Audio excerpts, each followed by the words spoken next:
नमः शिवाय। दोस्तों, आज सुनिए सोमवार के व्रत कथा। एक बार किसी नगर में एक साहूकार था।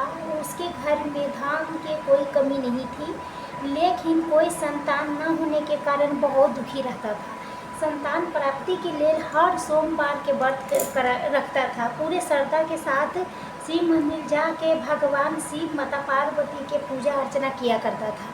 उसके भक्ति देख के एक दिन माँ पार्वती प्रसन्न होकर भगवान शिव से साहूकार के मनोरथ पूर्ण करने के लिए निवेदन करती है। पार्वती जी के आग्रह करने पर भगवान शिव ने कहा कि हे देवी, इस संसार में हर प्राणी को उसके कर्मों के फल मिलता है। जिसके भाग्य में जे लिखा हो वही भोगना पड़ता है। लेकिन पार्वती जी ने इस साहूकार की भक्ति देख के उसके मनोरथ पूर्ण करने के लिए इच्छा जताई।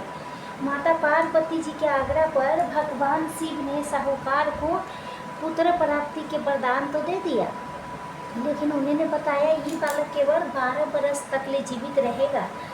माता पार्वती ने भगवान शिव के संवाद को साहूकार सुन रहा था, इसलिए कि उसे न तो इस बात से खुशी हुई न कोई दुख, बल्कि मैं पहले की तरह ही शिव जी के पूजा करता रहा। लेकिन कुछ समय के बाद साहूकार के पत्नी ने पुत्र के जन्म दिया। जब वो बालक 11 बरस के हुआ तभी उसके पढ़ने के लिए काशी भेज दिया गया। साहूकार ने पुत्र के मामा के बुला के उसे बहुत सारा धन देते हुए कहा कि तुम इस बालक को काशी विद्या पढ़ने के लिए लेके जाओ। तुम लोग रास्ते में अग्नि कराते जाना, ब्राह्मण को भोजन दक्षिणा देते भी जाना। दोनों मामा भांजा इसी तरह अग्नि कराते और ब्राह्मण को दान दक्षिणा देते काशी नगरी निकल गया। इस दौरान में रात में एक नगर पड़ा जहाँ नगर के राजा के कन्या के विवाह था, लेकिन जिस राजकुमार से उसका विवाह होने वाला था वो एक आंख से कान्हा था। तो राजकुमार के पिता ने अपने पुत्र के कान्हा होने के बाद के छुपाने के लिए सोचा क्यों नहीं उस साहूकार के पुत्र के दूल्हा बना के राजकुमारी से विवाह करा दिया करूँ।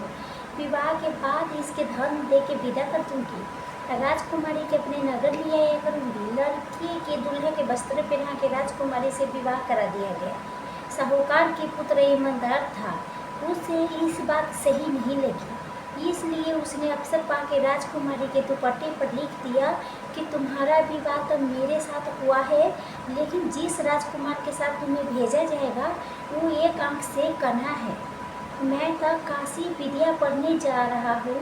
जब राजकुमारी ने चुन्नी पर लिखी बातें पढ़ी तो उसने अपने माता पिता के ही बात बताई। राजा ने अपने पुत्री की विदा नहीं किया, फिर बारात आकर चली गई। दूसरी ओर साहूकार के पुत्र उसके मामा काशी पहुँचे और वहाँ जाके उसे अग्नि कराए। जिस दिन साहूकार के पुत्र 12 बरस के हुआ उस दिन अग्नि के आयोजन था। लड़के ने अपने मामा से कहा कि मामा मेरी तबीयत ठीक कुछ नहीं लग रही है। मामा ने कहा तुम अंदर जाके आराम कर लो। भगवान शिव के वरदान अनुसार कुछ ही देर में उस बालक के प्राण निकल गए। मृत भांजा के देख के उसके मामा ने विलाप करना शुरू कर दिया। 100 वर्ष उसी समय भगवान शिव माता पार्वती जी ऊपर से जा रहे थे। पार्वती जी ने भोलेनाथ से कहा कि स्वामी, मुझे इसके रोने के सहन नहीं हो रहा है, आप कृपा इस व्यक्ति के कष्ट अवश्य दूर कीजिए। जब भगवान शिव मृत बालक के समीप गए तो बोले ये उसी साहूकार के पुत्र है जिसके मैंने 12 बरस के आयु के वरदान दिया। आज की आयु इसकी पूरी हो गई है, लेकिन मातृ भाव से ही इसके माता पार्वती कहने लगी, हे महादेव, अभी बालक के और आयु देने की कृपा करिए, नहीं तो इसके विरोध में अगर माता पिता भी तरफ तरफ के मर जाएगी। माता पार्वती जी के पुनः आग्रह करने पर भगवान शिव ने उस लड़कों के जीवन होने के वरदान दे दिया। शिव जी के कृपा से वो लड़का जीवित हो गया। शिक्षा पूरी करके लड़का मामा के साथ अपने नगर की ओर आकर चल पड़ा। जब दोनों चलते हुए से उसी नगर में पहुँचे जहाँ उसका विवाह हुआ था। जब उस नगर में उसी ने अग्नि के आयोजन कराया, उस लड़कों के ससुर ने उसके पहचान लिया। महल में ले जाके खूबे आओ भगत किया और अपने पुत्री के धूमधाम से विदा कर दिया। इधर साहूकार उसके पत्नी भूखे प्यासे रह के अपने बेटे के इंतजार करने लगा। उन्हें प्रण कर रखा था कि कि अगर मेरे बेटे की मृत्यु के समाचार मिलेगा तो वो भी प्राण त्याग देंगे, परंतु अपने बेटे के जीवित होने के समाचार पाके वो बहुत प्रसन्न था। उसी रात भगवान शिव ने साहूकार के सपने में आके कहा, हे स्त्री, मैंने तेरे सोमवार के व्रत करने से और व्रत कथा सुनने से प्रसन्न होकर तेरे पुत्र के लंबी आयु प्रदान किया हूँ। इसी प्रकार जो कोई सोमवार के व्रत करता है, कथा सुनता है और पढ़ता है, उसके सभी दुख दूर होती है, सभी मनोरथ पूर्ण होते हैं। तो सभी प्रेम से बोलिए, बोले शंकर भगवान की जय, माता पार्वती की जय। तो जिन्होंने श्रद्धा से सोमवार के व्रत किया है, पावन कथा सुनी और भगवान शिव के पूजन किया, उनके जीवन में समस्त दुख, रोग, शोक, संकट दूर हो जाती है। ये व्रत न केवल संस्कारी सुखों के प्रदान करता है, केवल भगवान शिव के अपार धन कृपा से शांति, मोक्ष, सुख के प्राप्ति भी होती है। अब सुनिए 16 सोमवार व्रत कथा। एक बार भोलेनाथ माता पार्वती जी मृत्यु लोक में भ्रमण करने पधारे। दोनों विभिन्न धर्म अमरावती के सुंदर नगरी में जा पहुँचे, जिस नगरी बहुत सुखों से भरपूर थी। नगरी वहाँ बहुत सुंदर सुंदर शिव जी के मंदिर भी बने थे। भगवान शंकर देवी पार्वती जी के साथ एक मंदिर में निवास करने लगा। एक दिन माता पार्वती जी ने भोलेनाथ के साथ चौसर खेलने की इच्छा प्रकट की। भगवान शिव ने उसके बात सुन ली और वो दोनों चौसर खेलने लगी। तभी मंदिर के पुजारी पूजा करने आया। माता पार्वती जी ने पुजारी से पूछा, पुजारी जी बताओ हम में से कौन जीतेगा? पुजारी जी ने कहा कि महादेवी जीतेंगे। थोड़ी ही देर बाद खेल समाप्त हुआ तब विजय देवी पार्वती जी की हुई थी। माता पार्वती जी ने पुजारी जी से पूछा कि बताओ पुजारी जी, हम में से विजय किसकी हुई है? तो पुजारी जी ने महादेव के विजय होने की बात बताई। ये सुन के देवी पार्वती के बहुत क्रोध आया पार्वती जी के। उसने पूरी होने के श्राप दे दिया। क्रोध से ग्रस्त पुजारी बहुत दुखी रहने लगे।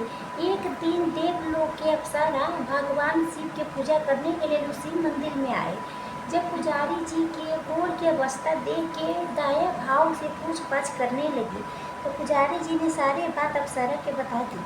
उसमें से एक अप्सरा बोली, आप सभी व्रतों में से 16 सोमवार के व्रत करो, इससे शिव जी प्रसन्न होंगे और तुम्हारे कष्ट अवश्य दूर करेंगे।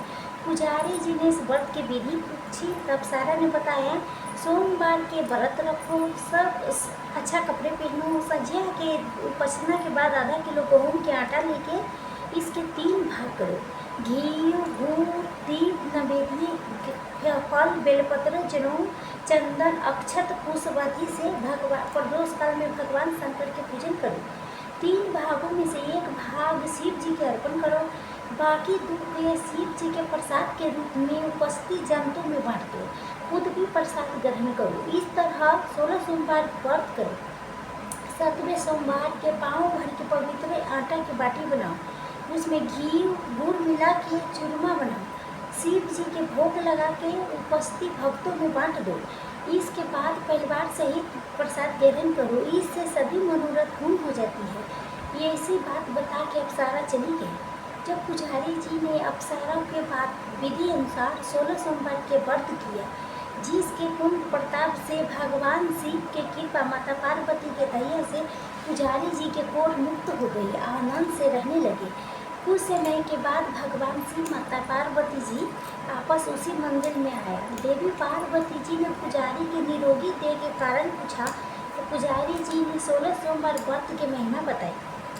पार्वती जी खुद 16 सोमवार के व्रत करने के लिए तैयार हो गया। इस व्रत के करने से उसके रूठे पुत्र कार्तिक जी देवी पार्वती के आज्ञाकारी पुत्र हो गया।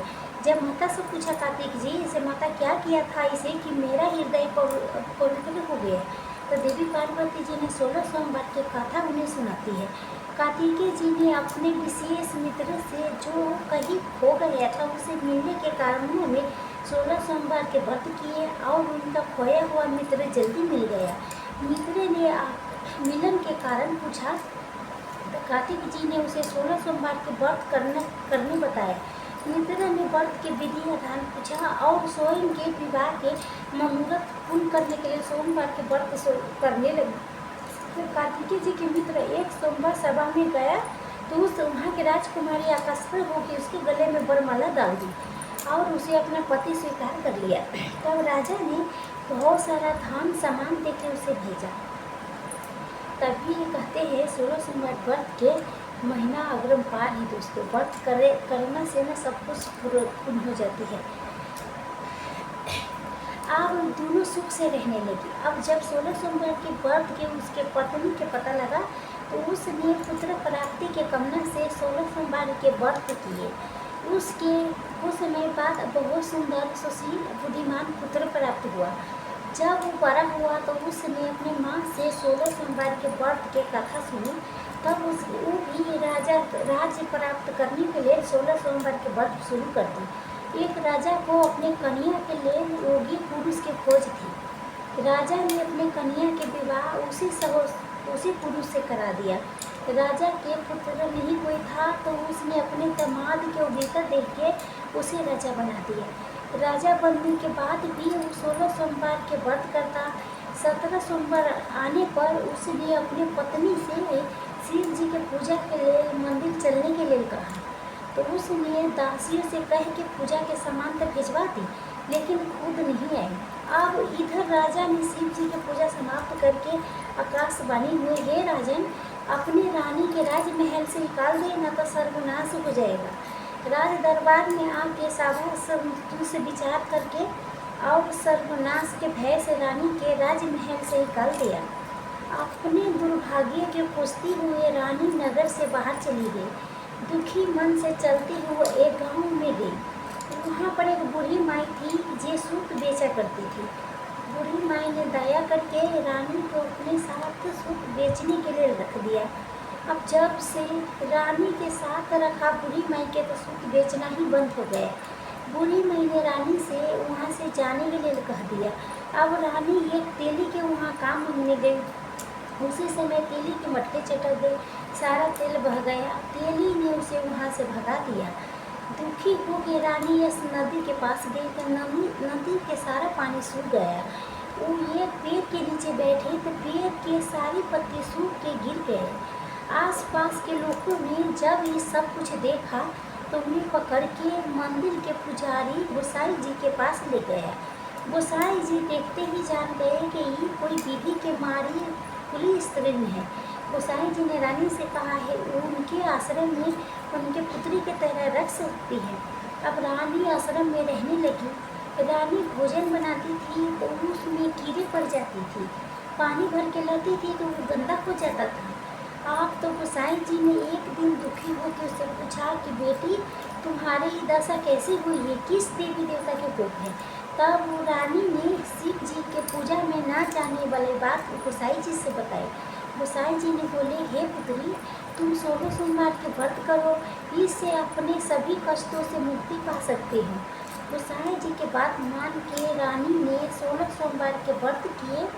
17 सोमवार के दिन विधि विधान से शिव जी के पूजन किया और पूजन के प्रभाव से राजा को इधर महल में रानी की याद सताने लगी।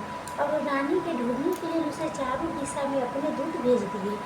अब रानी के खोज में घूमते घूमते दूत गोसाई जी के आश्रम में पहुँच गए। राजा की खबर लगी तो राजा रानी के ले जाने आश्रम में पहुँच गई। गोसाई जी से बोला, ये मेरी पत्नी है। शिव जी के क्रोध के कारण मैंने इसके महल से निकाल दिया था। अब जब शिव जी के क्रोध शांत हो गया है तो इसे मेरे साथ जाने की आज्ञा दे दीजिए। गोसाई जी ने रानी को राजा के साथ जाने के लिए आज्ञा दे दी। रानी बहुत प्रसन्न हुई। राजा रानी के आने की खुशी में नगरवासियों ने खूब सजावट किया, मंगल गीत गाया और पंडित जी ने मंत्रा आदि गा के स्वागत किया। इस तरह धूमधाम से रानी के महल में प्रवेश हुआ।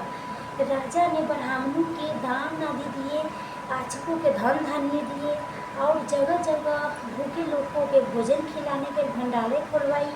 राजा रानी 16 सोमवार के व्रत करते हुए शिव जी के विधि विधान से पूजन करते हुए सुखपूर्वक लंबे समय तक जीवित होने के बाद शिवलोक के पधारे। इस प्रकार जो भी मनुष्य मन वचन कर्म से भक्ति भाव से 16 सोमवार के व्रत पूजन विधि विधान से करता है तो कथा के श्रवण करता है, वो सभी सुखों के प्राप्त करके अंत में शिव लोक के गमन करता है। ये बात सभी मनोरथ पूर्ण करने वाले हैं। अब से ओम नमः शिवाय। बहुत दुर्बल कथा गणेश महाराज की स्मृति। अनाज के 12 कट्ठे दाने वाले दाना 12 दाना ना खेत में चुरा लेता है, तोड़ लेता है, तो कहता है मतलब मुझे चोरी के नाम लग जाएगा उस करके। तो गणेश भगवान ना पुरानी कथा के अनुसार प्राचीन समय की बात है, एक धनी व्यक्ति मनुसुधा अपने पत्नी की विदा कराने के लिए अपने ससुराल गए और वहाँ पर कुछ दिन रहा और फिर अपने सास ससुर से अपनी पत्नी की विदा कराने के लिए कहा। लेकिन वहाँ सब लोग कहने लगा कि अरे दामाद जी, आज बुधवार के दिन है, आज के दिन गौना नहीं कराए जाते हैं, आज के दिन कहीं भी नहीं जाया करता है। किंतु वो व्यक्ति नहीं माना और हद करने के कारण बुधवार के दिन अपने पत्नी के विदा करा के अपने नगर की ओर प्रस्थान कर दिया। अब देखिए रास्ते में उसके पत्नी के बहुत तेज प्यास लगा, तो व्यक्ति लोटा लेके रथ से उतर के पानी लेने के लिए चल दिया। अब जैसे पानी लेके अपने पत्नी के पास लौटा तो वो ये देख के आश्चर्यचकित हो गया कि उनकी पत्नी के सूरत वाला वेशभूषा वाला उसकी जैसे उसके पत्नी को सामने रथ में बैठा हुआ है। आप क्रोधित हो उठा। उसने क्रोध के से कहा, तू कौन है, तू जो मेरे पत्नी के निकट बैठा है? दूसरा व्यक्ति बोला, अरे अरे ये तो मेरे पत्नी है, इसके मैं अभी ससुराल से विदा करा के लाए हूँ, लेके आ रहा हूँ। वो दोनों पर झगड़ा करने लगे दोनों जने।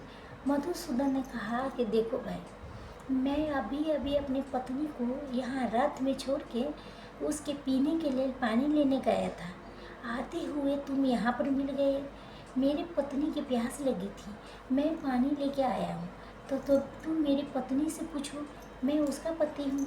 तो दूसरा व्यक्ति बोला, अरे भाई कैसी बात कर रहे तुम मेरी पत्नी की प्यास लगा था तो मैं पानी ला के उसके पिला भी दिया, और तुम कहते हो कि तुम उसके पति हो, दूर कहीं के। तो मधुसूदन ये देख के घबरा गए और बहुत रोने भी लगने लगा। और उस क्या था, अब उस दूसरे व्यक्ति ने कहा कि देखो भाई, तू अगर मेरी पत्नी से मुझसे छीनोगे तो मैं राजा के सिपाहियों के बुला के तुम्हें कैद खाने में डलवा दूंगी।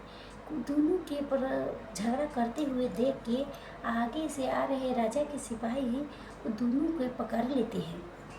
तब दोनों ने अपने सारी बात उन सिपाहियों के बता देता है। सिपाहियों ने उस स्त्री से पूछा कि तुम्हारा असली पति कौन है? तब पति शांत रहे, पत्नी एक जैसे ही थे, वो किसी अपना असली पति बताते। मधुसूदन ईश्वर से प्रार्थना करते हुए बोला, हे परमेश्वर, यह क्या लीला है? आपको सच्चा झूठा बन रहा है, झूठा सच्चा बन रहा है। अब ये आकाशवाणी हुई, मूर्ख, आज बुधवार के दिन तुझे गमन नहीं करना चाहिए थे, पर लेकिन तुम किसी की बात नहीं माने और चल पड़ा। इसी के दंड तुम्हें मिला है। बुधवार के दिन जो बुध देवता का अपमान करता है, कहीं गमन करता है, तो उसका कार्य सिद्ध नहीं होता। ये सुन के मधुसूदन ने भगवान से क्षमा अर्चना मांगने लगा और दूसरा व्यक्ति अंतर ध्यान हो गया, साक्षात बुध भगवान थे। अब देखिए, भगवान बुध देवता की कृपा से बुधवार के बाद बृहस्पतिवार के दिन अपनी पत्नी के लिए कि अपने नगर को प्रस्थान किया और कुशल मंगल अपने घर पहुँचा। हे बुध देवता, आप अपने सभी भक्तों पर कार्य के सिद्ध करना, उनके कार्यों में आई रही रुकावटें समाप्त करना, उन्हें सुख शांति बल बुद्धि प्रदान करना। जय श्री गणेश। ओम नमः शिवाय। तो दोस्तों, आप श्रवण करते हैं बुधवार के दिन सुनी जाने वाली गणेश भगवान की दूसरी कथा। एक बार श्री गणेश भगवान एक सेठ जी के खेत में से जा रहे थे, तो उन्हें 12 दाना अनाज के तोड़ लिए। अब फिर गणेश जी के मन में बहुत पछतावा हुआ कि मैंने तो सेठ जी के यहाँ चोरी कर ली।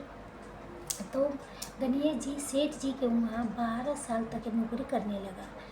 आप अपना परिचय करने के लिए एक दिन सेठानी राख से हाथ धोने लगे। तो गणेश जी ने सेठानी के हाथ पकड़ के मिट्टी से हाथ धुला दिया। अब सेठानी जी को बहुत बुरा लगा कि नौकर तो देखो मेरा हाथ पकड़ रहा है। अब सेठानी जी सेठ जी से बोली, ऐसा कैसा नौकर रखा है आपने कि मेरा हाथ पकड़ लिया है उसने। सेठ जी ने गणेश जी को बुला के पूछा से तुमने सेठानी के हाथ क्यों पकड़ा था। तो गणेश ने कहा बोला कि मैंने तो एक सीख की बात बताई सेठ जी, राख से हाथ धोने पर घर की लक्ष्मी नाराज होकर घर छोड़ के चली जाती है और मिट्टी से हाथ धोने से घर में आती है। अब सेठ जी ने सोचा कि गणेश तो सच्चा है, उसकी कोई गलती नहीं है।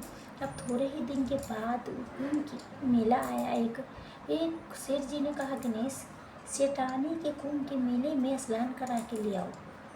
अब देखिए सेठानी कुंभ के मेले में स्नान करने के लिए चली गई। अब सेठानी किनारे पर बैठ के नहा रही थी। अब गणेश जी उनका हाथ पकड़ के आगे डुबकी लगाने ले आई। अब घर आके सेठानी जी ने सेठ जी से फिर शिकायत लगाई। फिर देखिए गणेश तो मेरा इज्जत नहीं रखी, इतने लोग के आदमी के सामने के बीच मुझे घसीट के आगे पानी में ले गया। अब तब सेठ जी ने गणेश जी से पूछा तुमने ऐसा क्यों किया। तो गणेश जी ने कहा कि देखिए सेठानी किनारे पर बैठ के गंदे पानी से नहा रहे थे तो मैं आगे अच्छी पानी में डुबकी लगवाया ले आया। इससे अगले जन्म में बहुत राजपाट मिलेगा। सेठ जी ने सोचा गणेश तो सर बहुत सच्चा है, सही बात कर रही है। अब एक दिन घर में पूजा पाठ हो रही थी, हवन हो रहा था। सेठ जी ने गणेश जी से कहा कि तुम जाओ आप सेठानी जी के बुला के ले आओ, पूजा करने के समय हो गया है। अब गणेश जी सेठानी के बुलाने गए तो सेठानी जी काली चुंदरी ओढ़ के चलने लगा। गणेश जी ने काली चुंदरी उतार के उसे फाड़ दिया और कहा कि सेठानी जी लाल चुंदरी ओढ़ के चलो। तो सेठानी जी नाराज हो गई, सो गए। सेठ जी ने आके पूछा कि अरे भगवान पूजा करने के समय बीतता जा रहा है और तुम्हें यहाँ सोई पड़ी हो, क्या हुआ है, क्या बात है।